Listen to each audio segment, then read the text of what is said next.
Mesdames, Mesdemoiselles et Messieurs, bonsoir. Vu le problème entre Maman Amouin Delphine et la famille d'Ibi César, vu tout ce que chacun essaye de dire, en fait, on ne parle pas de la même personne. En fait, nous constatons que Maman Amouin Delphine parle de Simon Adengra, la famille d'Ibi parle également d'une autre personne. Donc, ça ne coïncide pas du tout. Maman Amouin Delphine est très sûre d'elle. Elle parle bel et bien de son fils Adengra. Entre-temps, la famille d'Ibi César Junior parle d'une autre personne qui n'est rien d'autre que Bekanti. Écoutez très bien ce que dit cette blogueuse par rapport à cette affaire, puisque elle fait la remarque dessus. Et on se retrouve tout après pour les analyses. On t'a jamais vu. Tu es sûr qu'on parle de la même personne, mon frère. Pourquoi tu veux venir confirmer des choses ici qui ne sont pas vraies, mon frère? On va pitié, moi, si tu n'as pas peur de Dieu, on va quand même pitié. Un peu quand même pitié. Faut mentir petit, c'est un peu bon. Mais tu mens trop, ça dit c'est trop gros, le mensonge, c'est trop gros. Nous, on pouvait se taire. On pouvait se taire, mais le mensonge, c'est trop gros. C'est pour ça qu'on est sorti. C'est pas normal. On ne peut pas avaler ça là. Non, non, non, non. Ça bloqué. Non, on ne peut pas avaler. Il ne peut pas avaler. Il ne peut pas avaler ça là. On a dit que personne d'entre nous. Tout le monde a dit, moi ça là, il doit aller tousser parce qu'il ne peut pas avaler. C'est bloqué là, là. C'est trop gros le mensonge là. C'est quand c'est petit, on peut dire, bon, c'est pas grave, on le laisse faire. Ouais, bon, c'est petit, on le laisse faire. Mais c'est gros comme ça. Pour faire passer la maman pour une menteuse, non. Tu as fait fort. Tu as fait fort. Venir jurer devant la nation que c'est à toi elle a remis son enfant. Là, tu as fait fort. Tu as fait fort, mon frère. C'est faux et archi faux. Là, tu mens. Tu dis pas vérité. Tu dis pas vérité. Sois honnête avec toi-même, ton âme et ton esprit. Toi-même, là, quand tu as fini de parler, là, quand tu allais dormir, là, tu es sûr que tes aïeux t'ont pas dit que mon frère, pardon, faut te repentir. Je suis sûr qu'ils t'ont dit ça la nuit, là, qu'il faut te repentir parce que tu as menti gros. Tu as menti gros. On peut faire ça. On peut détester une personne comme ça qui ne t'a rien fait. Une personne que tu n'as jamais vue. Tu viens, tu mensuelles comme ça. Elle t'a rien fait. Tu l'as jamais vue. Vous ne vous connaissez même pas, ni Adam, ni Ève. Quand ton frère l'a tabassé à l'époque, jamais tu l'as défendu un seul jour. Ton grand frère lui donnait 40 000 francs. Premier mois de grossesse, jusqu'à 9 mois de grossesse, il a donné que 40 000 francs de francs CFA. La dame ne mangeait pas. Tu étais où? Tibi Prince, tu étais où? Une femme enceinte qui ne mangeait pas à l'époque, tu étais où? Toi à qui on a remis l'enfant, tu étais où pour nourrir la grossesse? Tu étais où, mon frère? Jamais on a entendu que le petit frère de M. Dibi César m'a donné 50 000 francs pour manger. Jamais on a entendu ça. Jamais on a entendu que quand il me battait, c'est son petit frère qui venait m'aider. Jamais on a entendu ça. Tu étais où, mon frère? C'est aujourd'hui, tu vas venir dire que je suis le petit frère de M. Dibi César. Le petit frère, c'est à moi, il a remis son enfant. C'est ça, là, ça dit que quand c'est pour venir mentir, là, tu es fort dedans. Combien ils t'ont payé là? Un jour là.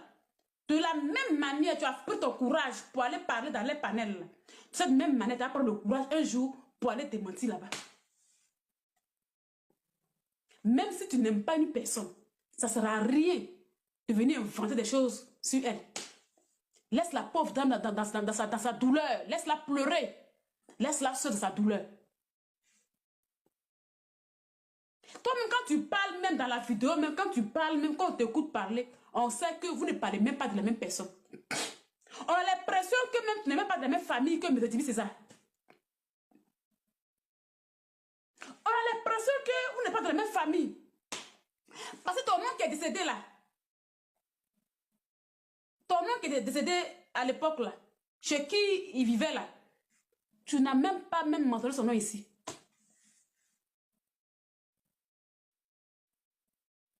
Ton grand-père dit, j'ai pris l'enfant à 6 mois. Toi, tu dis, non, j'ai pris l'enfant à 7 mois. Ton grand frère dit, il a donné mon enfant, il a donné Coco Baka à mon petit-fils. Toi, tu dis, non, il a donné Bibéro à mon enfant. C'est quoi ce jeu-là? C'est quoi ce jeu-là? C'est quoi ce jeu-là? L'autre parle ici, l'autre vient dire pour lui ici. Mais avant de venir parler là, concertez-vous d'abord, faites une réunion de famille. On va aller dire quoi devant les médias? Parce que devant les médias, quand c'est plusieurs versions comme ça, là, les gens ne vont plus vous croire, vous n'êtes plus crédible. Concertez-vous d'abord, grand-père, oncle Dibi Armedo, oncle Dibi Prinso, enfant Bekantio, tout le monde, concertez-vous d'abord. Attendez-vous sur un seul petit. Si toi tu sors, si on te demande, faut dire ça, hein? Faut rien changer, hein? Concertez-vous d'abord. Parce que quand vous sortez quoi en détail là, l'autre vient dire pour lui, l'autre vient dire pour lui, l'autre vient dire, ça dit que vous-même maintenant, vous devenez ridicule. Vous devenez ridicule. On ne parle plus de la même personne ici. On parle d'un enfant de 7 mois ici, on parle d'un enfant de 6 mois encore. On vient, on parle de trucs. Je sais pas. Faites une réunion de famille. Ça va vous arranger. Parce que maman Delphine, depuis elle est sortie, et elle a dit que mon enfant là, je l'ai donné à son père à l'âge de 2 ans. Il marchait déjà, il courait déjà. Jamais elle n'a changé. C'est les mêmes paroles qu'elle dit. Elle vient même encore de répéter les mêmes paroles. On écoute la famille.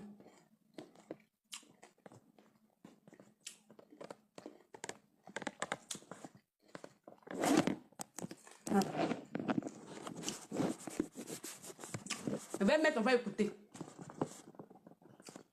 Voilà. Il a faim, mais il n'a pas mangé. Donc,